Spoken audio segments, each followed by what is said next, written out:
welcome all the participants for the second session on Sankhya philosophy from Srimad Bhagavatam. So I'll just give a quick recap of what we discussed in the previous session, maybe for 5 minutes.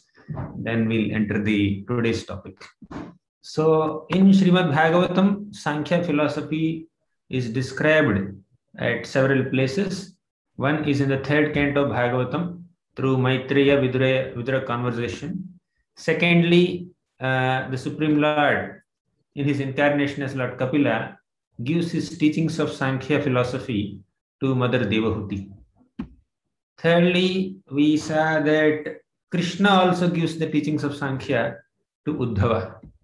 And fourthly, we have seen the Supreme Lord in the form of Hamsavatar gives his teachings to the four Kumaras, the first sons of Lord Brahma.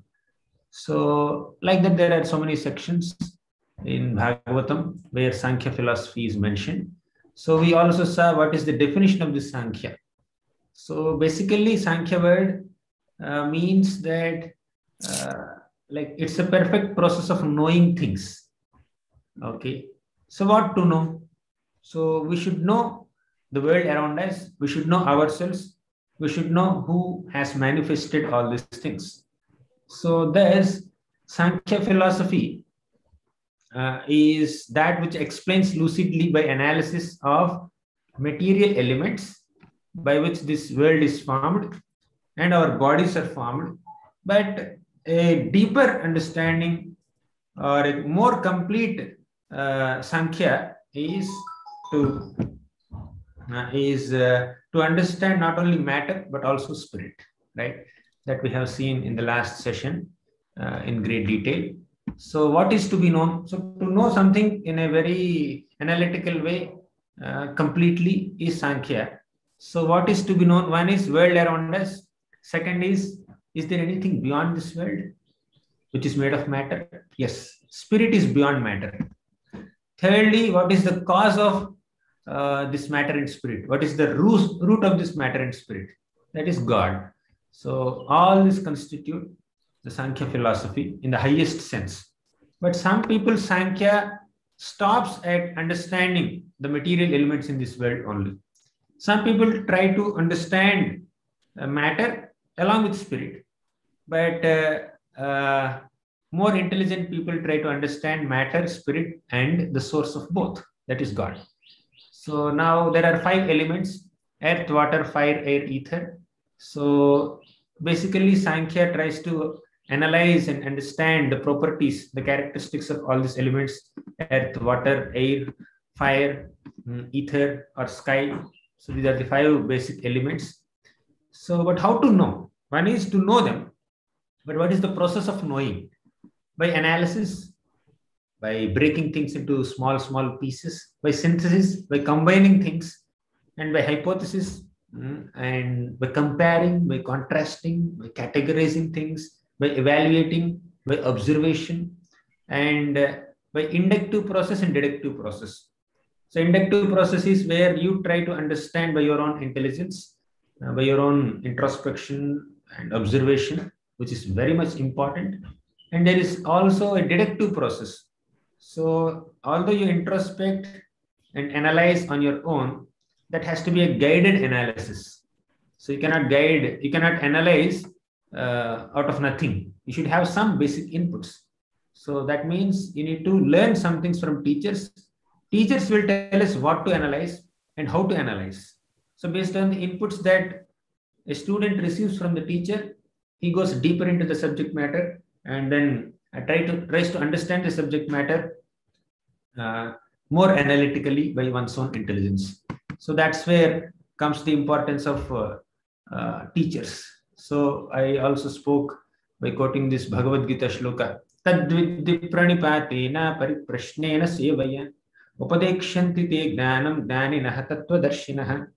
Tattvadarshis means those who understand tattva, those who know what is the truth in this world. They will teach us the right understanding. They will give us the right understanding through their teachings if we approach them with 3 things: pranipata, submissiveness; Pariprashna, relevant inquiries, Seva, service. So by doing these three, we can learn authentic knowledge from bona fide teachers. Okay. So all this we have seen in the last session. We also have seen from Bhagavad Gita several shlokas, Bhumirapo nalo vayu khamano buddhirevacha, ahankara iti yamme bhinna prakritir ashtada. So we said that Sankhya is the process of analyzing things and understanding things better. So we analyze what is there in this world. We analyze the ingredients or the elements with which the material world is made of. As said in Bhagavad Gita. So Bhumir means earth, Apa means Apa is water, then Anala means fire, Vayu means air, then Kham means sky. These are the 5 gross elements. And also there are 3 subtle elements like Mana, Buddhi and Ahankar, mind, intelligence and ego. So all these are material elements. 5 are gross and 3 are subtle. So these 5 gross elements and 3 subtle elements are ultimately originating from Krishna, as Krishna reveals in Srimad Bhagavad Gita. So we have seen this. And beyond these subtle and gross material elements, there is a spirit soul, the living entity, who is eternal. So anything that is material is subjected to destruction. It could get destroyed. But anything that is spiritual is permanent, it's eternal. So there is spirit soul behind this matter. So now, for example, in my body, there is this external body, gross body made of earth, water, fire, and ether. Internally, there is subtle body, which is made of mind, intelligence, and ego. And behind this gross and subtle material bodies is spiritual soul, the soul which is spiritual in nature. That's the real person. Once Prabhupada called a small child on the stage. Srila Prabhupada, the founder Acharya of ISKCON, so whose 125th birth anniversary we are going to celebrate day after tomorrow. So he called a small child and just to explain the science of soul. He asked the child, he said, "What is this?" The child said, "Hand." Prabhupada said, "Whose hand?" The child said, "My hand." "Are you hand?" Then the child said, "No, I'm not hand." "What is this?" Prabhupada said, "This is leg." "Whose leg?" "My leg." "Are you leg?" "No, I'm not leg." The child said. Then Prabhupada asked, "What is this?" "Eye." "Whose eye?" "My eyes." "Are you eyes?" "No." "Are you nose?" "No." "Are you ears?" "No." "Whose ears are they? Whose bodily limbs are they?" "Mine." What does that mean? The person possesses this body, but he is not the body. Okay, the person who is inside the body, living within the body, is different from the body. So we say my eyes, my hands, my legs, my ears, my nose, etc. But who is that I? The boy got confused. And Prabhupada asked like this. So Prabhupada said, not only this boy, whole world is confused. Or most people in the world get confused in trying to understand who they are, what is their origin. So people start identifying themselves with this material body and these belongings of this body. So through this body, a person may acquire a car, a bungalow, a phone, a laptop, or so many other things. So people start identifying themselves with the body and the bodily relationships and the bodily belongings. But these are all material in nature. So as spirit soul, what exactly is your identity and what exactly is your activity?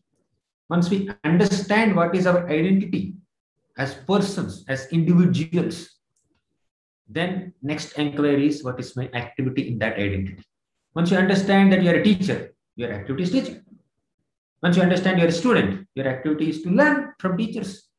Once you understand that you are a businessman, your activity is to make money. So like that, so many designations are there.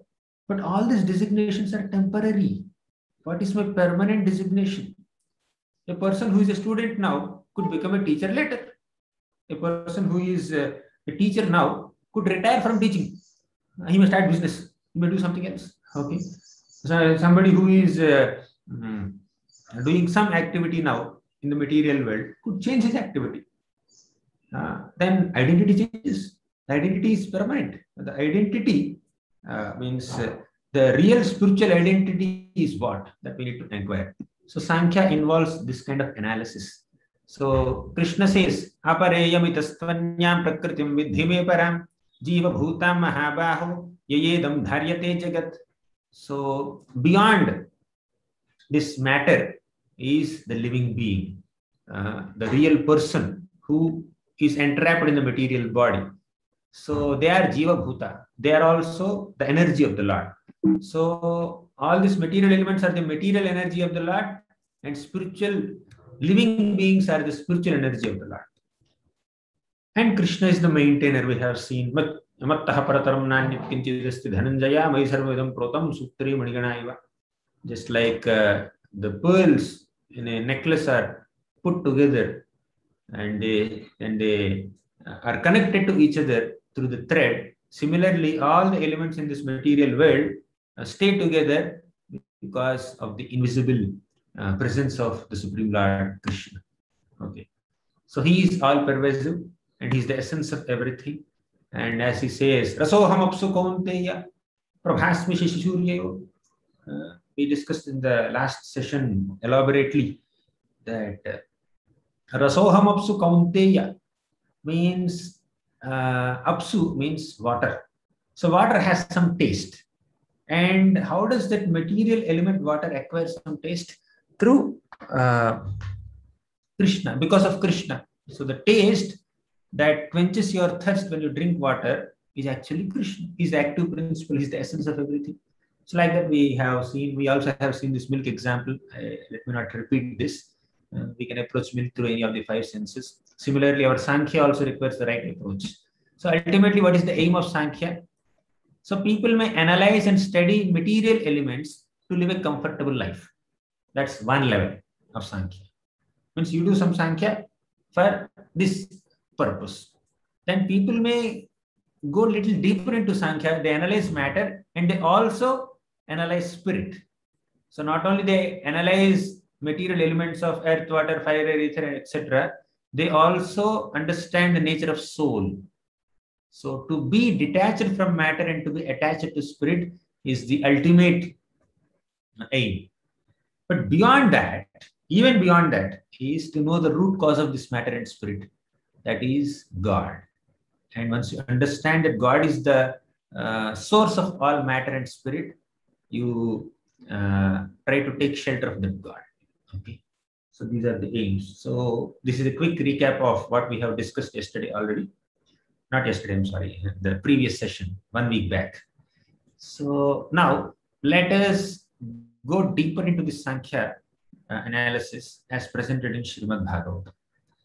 So in Srimad Bhagavatam, the process of creation of this material world comes at different places. It comes in the second canto of Bhagavatam. It comes in the third canto of Bhagavatam.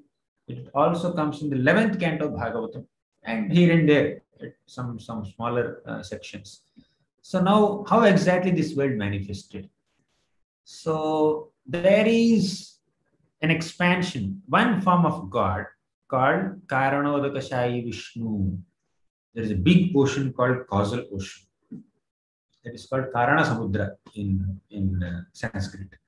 So on this Karana Samudra, Mahavishnu, who is also called Karanodakashayi Vishnu, is Mahavishnu, is the source of all other Vishnus. There are so many Vishnus. Mahavishnu is the source of all other Vishnus. He is called Karanodakashayi Vishnu because he is lying down on the Karana ocean. Causal ocean is called Karana ocean. Karana means cause. So the cause of all these material worlds, material universes, is happening in this causal ocean.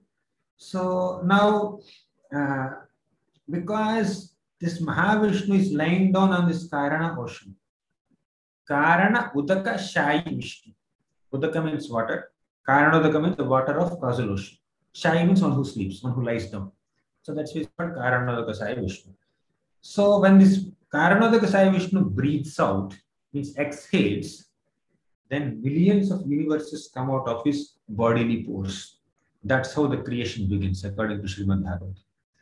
So millions of universes come out of the bodily pores of Mahavishnu when he breathes out. Okay, and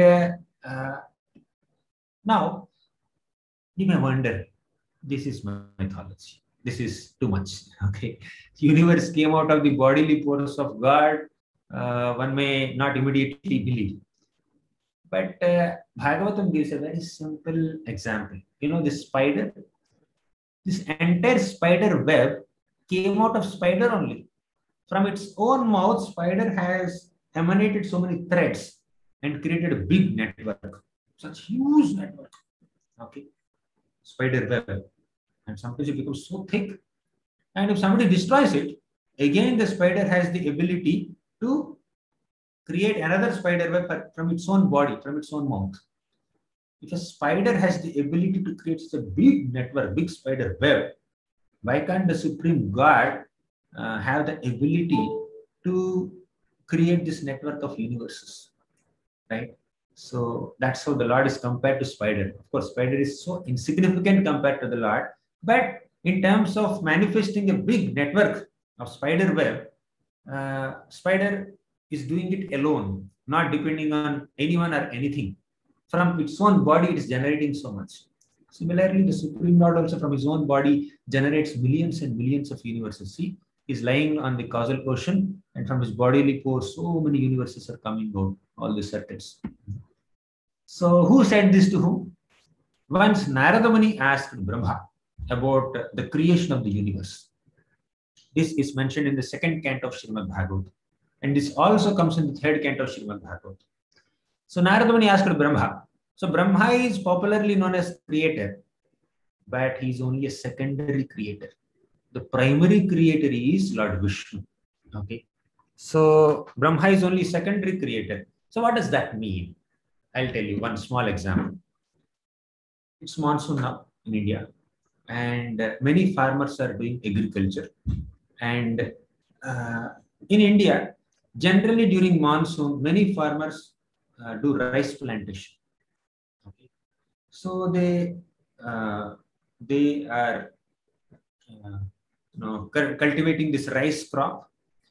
Now, it is the farmer who plants this rice in his paddy in his field. It is the farmer who supplies water. It is the farmer who organizes the fertilizers. It is the farmer who uproots the weeds which are unfavorable. It is the farmer who protects these fields from different animals, right? If a cow goes into the rice field, gone. Cow will destroy everything. So farmers who are maintaining cows and also doing agriculture, so they need to keep them separate. If the cow enters the agriculture fields, then she will eat all the grasses. So cows are separate. They're given separate grasses once the harvesting is done. So here, farmer is the person who is creating this field. Is the creator. So he organized the fertilizers and water supply and removing the weeds and planting, doing the plantation and maintenance, whatever it takes to grow the crop. But is he really the creator? He's the creator. But did he create the seeds? So he may do any kind of plantation, but he cannot create the seed. Seed comes from nature. Okay. Seed comes from God. Similarly, just as farmer doesn't create the seed, but he uses the created seeds and creates a crop. Similarly, Brahma doesn't create the universe as such. He takes the seeds. The seed of the universe comes from the Supreme Lord Mahavishnu, and then Brahma does a secondary creation of creating bodies, creating other different details in the universe. Okay. So what is that seed? Krishna says in Bhagavad Gita, Aham bija pradah pita. I am the pita, I am the father who generates the seeds for all existences. Okay. Now, when Mahavishnu breathes out and millions of universes are coming out of his body, as we saw. Okay. Yeah, here. So when he is breathing out these universes, he also impregnates this material universe or material nature with spirit souls. So before the creation, all the spirit souls, the living beings, I hope it's not getting too technical, the living beings are there within Mahavishnu's body. When he breathed out, when he exhaled, the material nature, the material energy of the Lord came out of his bodily pores in the form of these universes. They are all material in nature. They cannot animate without soul within. A dead body cannot animate. Only a living body can animate. The difference is there is a spirit soul within. Similarly, all these gigantic material universes cannot operate on their own. Souls should enter. And the soul is coming from Mahavishnu. He is generating the material universe, and he's impregnating that material energy with the spirit souls. That's why he's called Aham Bija Pradapita. He says in Bhagavad Gita. So now he generated all the universes. Fine. So what does Brahma do then?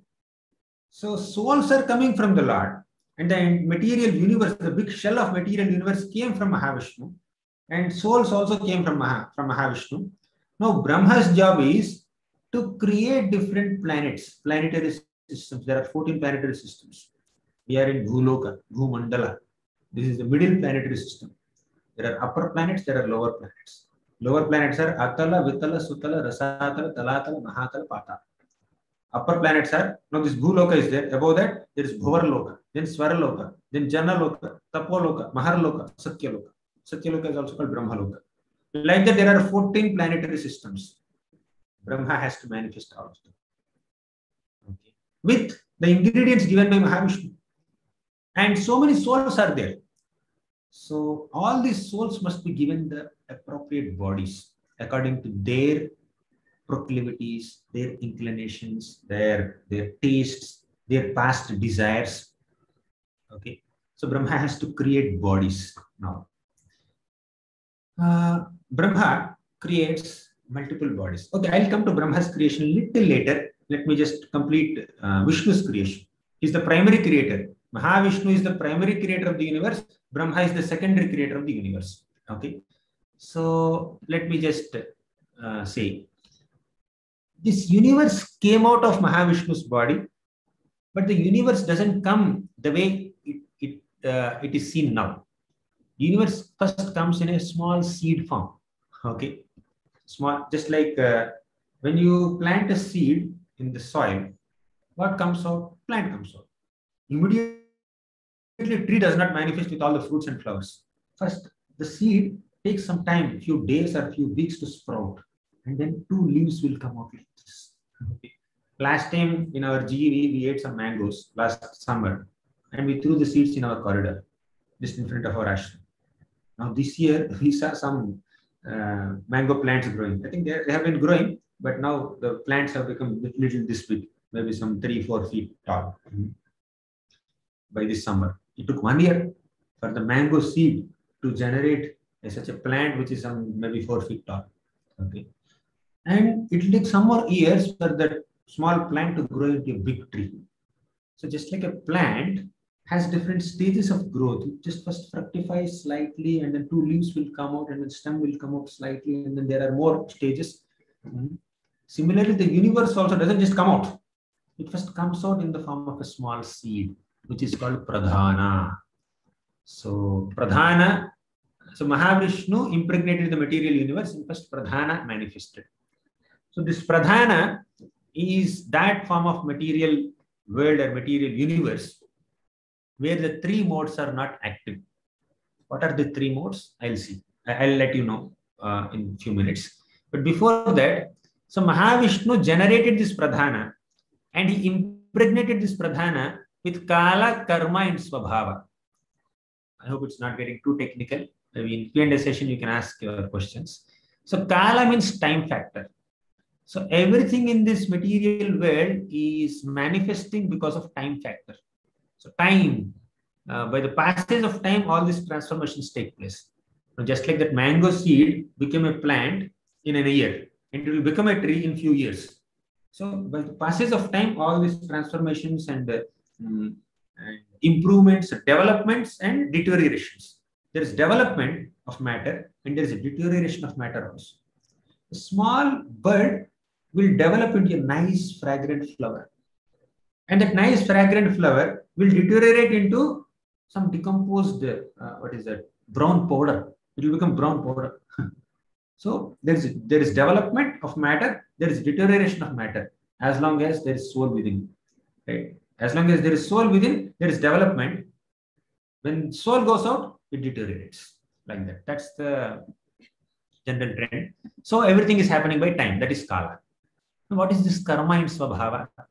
Karma means the fruitive baggage of all the living beings. As I said, Mahavishnu impregnates the material nature with the jivas, with the living beings, right? So the living beings have some karma and have some Swabhava. What is Swabhava? Swabhava means their nature. They have certain inclinations which they have formed because of so many impressions that they have been accumulating since lifetimes, and that forms into a swabhava, that forms into some kind of nature or characteristic. Some people are having certain nature, some people have some other nature. This is called swabhava, which is material, which could also change over a period of time. Okay, so that is swabhava. And what about this karma? Karma means, karma has multiple meanings. I think last time I spoke did I speak? I don't remember. Did I speak in this forum only? So karma has multiple meanings. Karma basically means work, action. Karma also means reaction. Karma also means a fruitive action, means an action that you perform to get some fruit, get some result. And karma also means prescribed action, means according to your status, or so status quo or social status, some kind of activity is prescribed for you by the scriptures, right? So that is called that is also called karma, and karma could mean whole chain of actions and reactions. So now here in this context, karma is the fruitive baggage, means people have performed so many activities even before this creation also. But this creation of the material universe happens multiple times. Whenever Mahavishnu breathes out, when he exhales, the universes are coming out of his body. When he inhales, all the universes go back in his body. Again he exhales, the universes come out of his body. Again he inhales, all the universes go out, go inside his body. Now, when the universe comes out, it stays for some time. It stays for 100 years of Brahma. There's a calculation time there. So within this breathing period of Mahavishnu, there is 100 years lifetime of Brahma.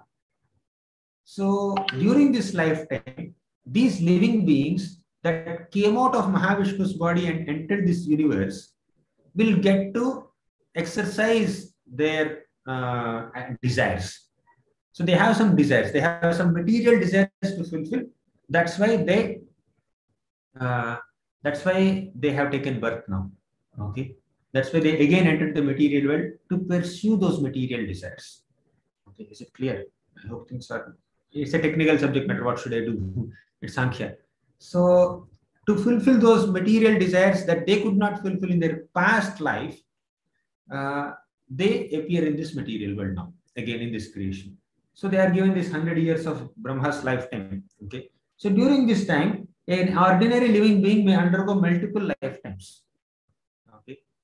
And if in one human life, if this person happens to perform bhakti and worship God and he becomes eligible to get liberated from this whole material network, then he will go back to God. He will go to the spiritual world. But if he continues to hold certain material desires that he needs to fulfill, he will again take birth in the next creation. So like that, creation and destruction of the material world is happening always. So Mahavishnu exhales, material world comes out. That is material creation. And he inhales, then universe is going. That is the destruction of the material universe. Again he exhales.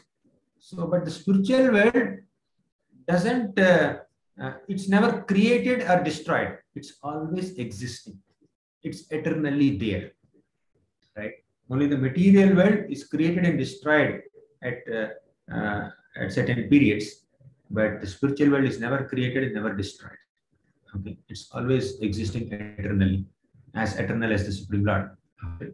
So now these people who had certain karma means the reactions to their activities that they have done in the past. For example, somebody has committed some theft or murdered some person. So he will have to be punished. Right? He will have to undergo some kind of reaction for it. So to experience that reaction, he will have to take birth again. Okay. Once Narada Muni told a king called Prachinabarhi. Prachinabarhi is just killing so many animals in the name of sacrifices. Then Narada Muni said, "You're killing so many animals. You know what will happen? You will have to take birth as an animal in some future life. And that animal, because living entity is eternal, although that animal is killed in this current body, that animal will get another body in another lifetime. So that animal will have to kill you when you become an animal. Okay. How many animals you have killed? All these animals are waiting for you to die and take birth as another animal so that they can kill you. So is it necessary? So like that, for an action that a living being performs, there's a reaction. If it is a positive action, there's a positive reaction. If it's a negative action or sinful action, there's a sinful reaction. And one has to experience that reaction. To experience that reaction, one will have to take another birth. It's like somebody in the college or school, say someone is in 7th grade, 7th standard, he failed in the exam, final exam. So he's supposed to answer 6 papers and in 5 papers he failed. What will happen to him? He will again study 7th standard. Generally, there may be some exceptions. But if he fails in one standard, he will have to study. He will have to continue that academic year once again. He will lose 1 year, right? So similarly, within one human life, if one doesn't perfect one's life and become qualified to go to the spiritual world, and if he still holds some material desires and all, he will have to take birth in another material body, in another material life, and then he has to continue pursuing his material desires. So that's how karma works. That's karma. So now Mahavishnu generates this pradhana from his own body, and that is the material nature. That's like a seed form of the universe, which has not yet completely developed. And he infuses karma and swabhava, means he infuses all the jivas into this material nature along with their karma and swabhava. And all these transformations are happening because of karma. Fine. No pradhana. So pradhana is the seed form of the universe in which the 3 material modes are inactive. What are the 3 modes? Sattva guna, rajo guna, tamo guna. So material energy or the material nature has some qualities. Guna means qualities. And these qualities are 3 categories, 3 types. Sattva guna, mode of goodness. Rajo guna, mode of passion. Tamo guna, mode of ignorance. In ignorance, people do all kinds of confused activities. So these 3 modes are like wire pullers. Okay, in a puppet show, puppets are dancing nicely, and the wire puller is there. The puppeteer is just pulling the wires, right? Similarly, these 3 modes influence the living beings. When I am influenced by, say, ignorance, I get confused, I get bewildered, I don't have a clarity of thought. And people who are in ignorance, they may do all kinds of sinful activities, or they may drink, they may do this, they are ignorant activities. Passion means people want to achieve something, they are very ambitious, right? So that's mode of passion. And mode of goodness means people are very calm and peaceful. They may do a lot of activity, but they have farsightedness, they are visionaries, and they do all activities that are beneficial for themselves and others. The kind of food that they eat is also very beneficial for them. It doesn't spoil health and all. So like that, there are so many qualities of people who are influenced by these 3 modes. So these 3 modes are there in Bhagavad Gita, big analysis, but I'll not go into so many details. But these 3 modes, which are actually making people do so many things in this material world, they are not active at this stage, at the pradhana stage of the material universe. By the passage of time, this pradhana gets transformed into Mahattattva. Okay. So Mahattattva is the transition phase where the modes start becoming active. Okay. So then Mahattattva gets transformed into Ahankara. There are so many other details. I'm not going through all of them. And by the passage of time, Mahat Tattva gets transformed into Ahankara. Ahankara means ego. To be more specific, false ego. Okay. This Ahankara generates so many elements, material elements, in three modes. So Ahankara, or the false ego, in the mode of goodness, generates the mind, generates the presiding deities of the mind, the 10 sense devatas. Means all my senses have some controlling deities. My eyes are able to see because sun is facilitating that. So like the different limbs of the body are being operated by different devatas, different demigods. Fine. So then there is passion. Ahankara in the mode of passion gives birth to prana, or the life airs, and the 10 senses. 10 senses are 5 knowledge senses and 5 working senses. You know that.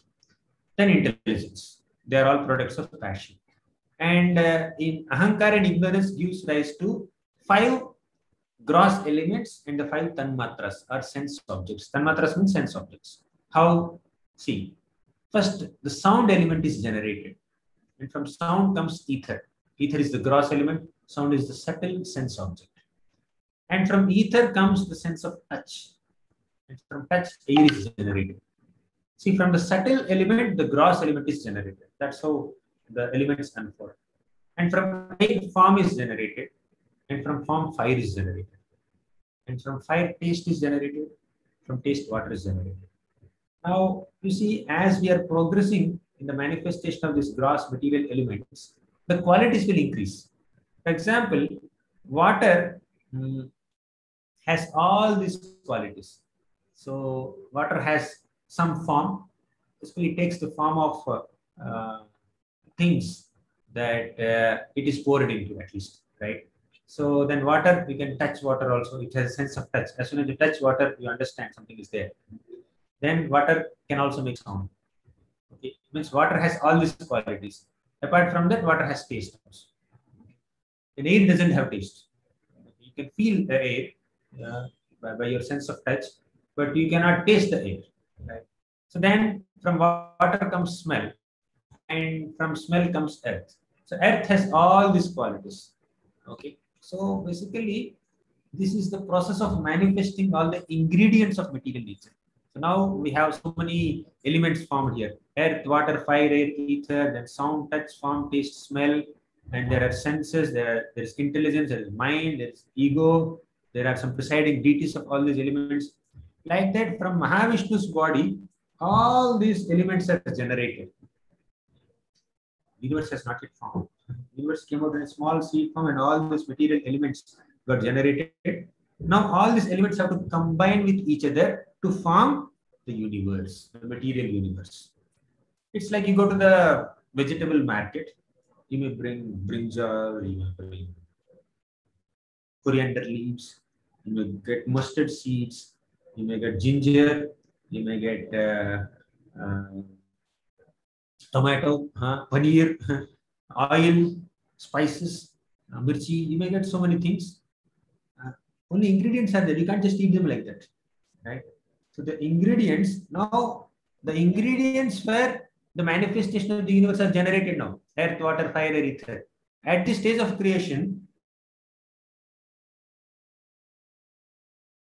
the universe is staying at one place. You don't ask me how do they look like at that stage. I don't know. So earth element is separate, fire element is separate, then air element is separate, water element is separate. They are all separately existing at that time. Just imagine, in my body, in all our bodies, there's a combination of earth, water, fire, and ether. There's a combination of all these elements. Now, at one stage, all these elements are existing separately. Now, Brahma has to manifest forms. Okay, he has to manifest some life forms in which these elements are mixed with each other in different proportions. I gave this example, right? You just went to the sabji market and then you got all kinds of ingredients for your food preparation. Now, when you go to the sabji market and then bring a lot of vegetables and ingredients for cooking and spices and other things to your home, they are all existing separately. Say you want to make a brinjal sabji, brinjal curry. So you need to take that brinjal, cut it into small pieces. You want to mix potato also, for example. Take potato, peel it, cut it into small pieces, and you understand what is the proportion, how much brinjal I should take, how much potato I should take. You decide that according to your recipe. You mix them in the proper proportions. Then you add some curry leaves, and you add some spices there, and then boil them, fry them, or boil them at certain temperature, and then keep them for some time. So now all these ingredients that came out of earth should be mixed with water and should be brought in contact with fire, and they should also come in contact with air or steam. So all this is happening in ether. Like, means to generate one sabji, all the 5 material elements are assisting you in different ways at different times in different proportions, right? So like that, you have created this sabji with the ingredients that you have brought from different places, different shopkeepers, ultimately from the crops and all, ultimately from the material nature. Okay. Similarly, at this stage of material creation, manifestation of the universe, all these elements of earth, water, fire, air are existing separately. Okay. So now they have to mix with each other in different proportions, and they should form the universe. Now, so universe is formed. Inside the universe, different planets have to be formed. Once the planets are formed, within each planet, the inhabitants of the universe must manifest. Means the souls are already ready. So their forms have to be created. There are different life forms. The scriptures say that there are 84 lakh species.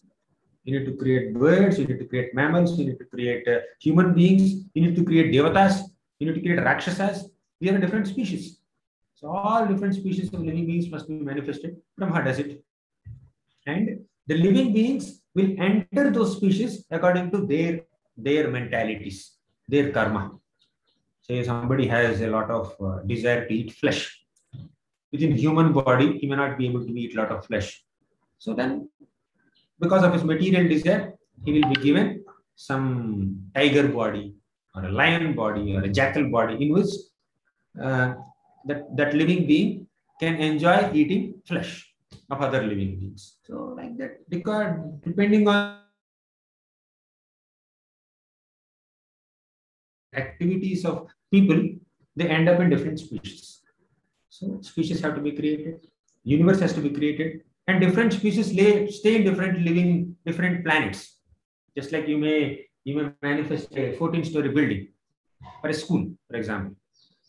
So in the first floor, you have kept first grade students, second floor, second standard students, third floor, third standard students, 10th floor, 10th standard students, ground floor, admin office, principal office, staff room, library. So like that, you have allocated different floors in your college building, school building for different purposes, right? Similarly, Brahma also creates these 14 planetary systems and allocates these planetary systems to different species of living entities. Okay, upper planet, Svargaloka, let Devata stay there.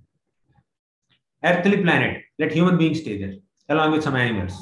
Lower planets, let some other species like Naga, snakes, and some other species, let them live there. Right? So different species are given different geographical locations. And why does a living entity get some species, enter some species of life? Because of his past activities. So there is a big network. So analyzing all this is part of Sankhya. So this is Bhagavatam Sankhya. So now we have seen the manifestation of all these material elements. Some count them as 23, some count them as 24, some count them as more. Okay, all counts are fine. You don't have to take it so seriously. You know, Bhagavad Gita, Krishna says, Uddhava asks Krishna, some people say there are 11 elements. Sankhya. They analyze 11 elements. And some say there are 23 elements. Some say 22 elements. Some say 24. Some say 26. It all depends on various parameters that you use to count them. So now we see here there are 5 gross elements. There are 5 sense objects. Total 10 elements are here. Fine. So these are 5 tanmatras and 5 elements.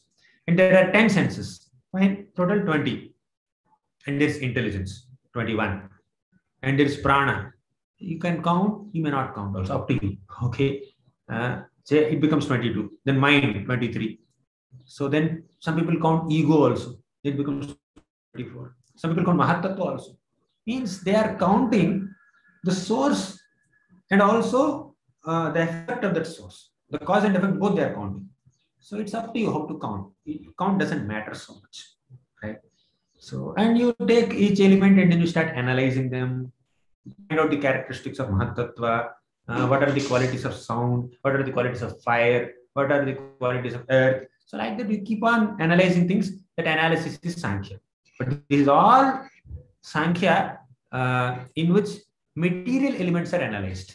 As I said, not just material elements, into this whole material universe, which is under formation now. So Jiva also is counted as one element, not the material element, the spiritual element. So then the count becomes one more. And from where all these things are coming? From God, from Mahavishnu. You count him also. He is the supreme Purusha. Now there is Prakriti, which is material nature. And all these elements that we have just seen, they are ingredients of that material nature, parts of the material nature. All this put together is Prakriti only. Fine? There are different elements of Prakriti. That's one element, Prakriti. And Jiva enters this Prakriti, material universe. So Jiva is the second element. Jiva is spiritual in nature, Prakriti is material in nature. Right? So there is Jiva and there is Prakriti too. And who is the source of this Jiva and Prakriti? Purusha, the Supreme Lord Krishna or Mahavishnu. So then total three things you analyze. That is also Sankhya.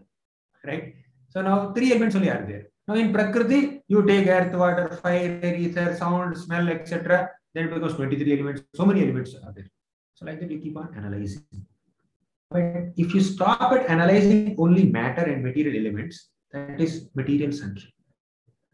If you enter the spiritual part also and start analyzing the characteristics of the soul, spirit soul, how the soul doesn't have any death, etc., etc. And also after analyzing the nature of soul and nature of matter, you need to make an attempt to disentangle this soul from matter, eternal soul from material nature. So that process of disentanglement also should follow once you start analyzing. That is also a part of Sankhya. But understanding that this Purusha is the source of both Prakriti and Jiva, you start understanding and studying the characteristics of Purusha also. What are the characteristics of God? What are his qualities? Why does he manifest all these things? You can call that also Sankhya. Ultimate result of Sankhya is to go and take shelter of that God who is the source of everything. You just are caught up in this, analyzing this matter only. What are the properties of earth? What are the properties of air? And how many elements are there? What are the different possible counts? Yeah, people may just do so many things. That's fine. It may be needed to some degree. But according to Srimad Bhagavatam, our Sankhya analysis of matter and spirit should culminate in developing devotion to the Supreme Spirit, that is God. And Sankhya can also be impersonal Sankhya and personal Sankhya. Okay. In impersonal Sankhya, there is no role of God. There is only material analysis for soul's disentanglement. So Purusha is not brought into picture. Only Prakriti and Jiva. They start analyzing only these two. This Prakriti, material nature, which has so many varieties. This material nature is binding the soul. Means spirit soul is entrapped in the material body, which is a product of nature, Prakriti. So, what is the process of disentangling oneself? I should be detached from matter. But they don't bring God into picture. If you don't bring God into picture, then that is impersonal Sankhya. But when you bring God also into picture, then it is personal Sankhya. So, in that, you not only endeavor to come out of the Prakriti's clutches, you not only endeavor for the disentanglement of soul by cultivating detachment, you also offer a prayer to the Lord. There's a prayer offered to the Lord, recognizing his existence, and you take his shelter. Oh Lord, I am entangled in this Prakriti. Jiva is offering a prayer to Purusha, God, to disentangle himself from Prakriti. material nature. I am spirit soul, I am spiritual in nature, and I have an eternal relationship with you, my dear God. But I am just caught up in this Prakriti, material nature. Please take me out of this Prakriti, material nature, and put me at your feet so that I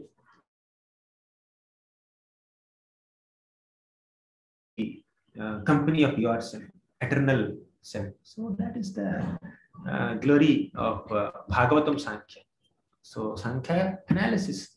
Now you see, now we are getting into attitude also. We spoke a lot on philosophy. Now let's get into attitude also. So what is the attitude of a like impersonal person? Now you see there is only endeavor. Here monkey is carrying this baby. Okay, baby monkey. So the baby monkey is holding the monkey.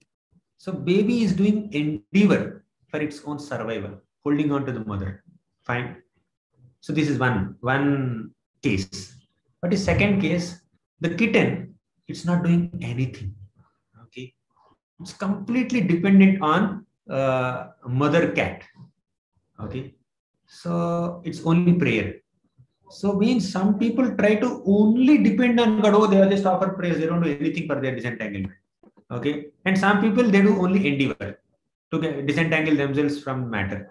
There are some crude examples, but our thing is both endeavor and prayer. Just like this person is throwing a rope for this drowning person. So this drowning person is seeking out help.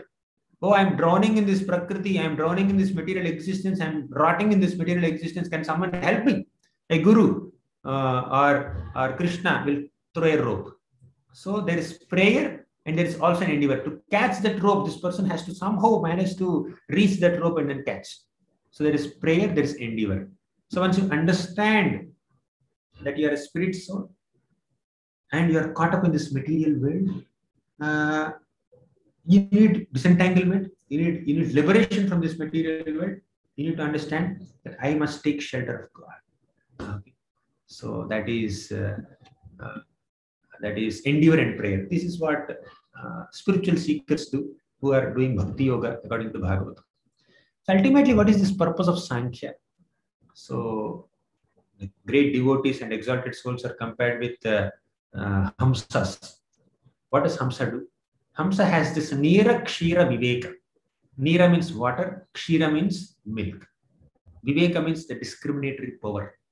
So Hamsa has the ability to differentiate between water and milk. Even if you give a mixture of water and milk, Hamsa can separate. Okay. So similarly, in our Sankhya, as a part of our Sankhya philosophy, we should be able to differentiate between what is spirit and what is non-spirit. What is material and what is spiritual, that we need to understand. And understand spiritual things are eternal, material things are temporary. Right? So that is the ultimate purpose of Sankhya. So after this analysis, you understand spirit is permanent and non-spirit or material is temporary. Then you understand that I must take shelter of the supreme spirit by the process of bhakti yoga. I'll elaborate this in the next session, but I'm just showing some basics here. So Sankhya is a stepping stone to the real destination. What is the real destination? I'll keep it short, 6:29 now. So we are spirit souls. We are meant to be living in a spiritual world, not in a material world. So I'll describe spiritual world in the next session. Krishna describes, na tadbhasayate suryo na shashanko na pavakaha yadgatva na nivartante tadhama parabam mama. Na tadbhasayate suryo. In the spiritual world, there is no sun, there is no moon. Everything is self-effulgent there. Okay. So, okay, let me summarize. We are spirit souls. We are supposed to be living in spiritual worlds, but we are caught up in the material world.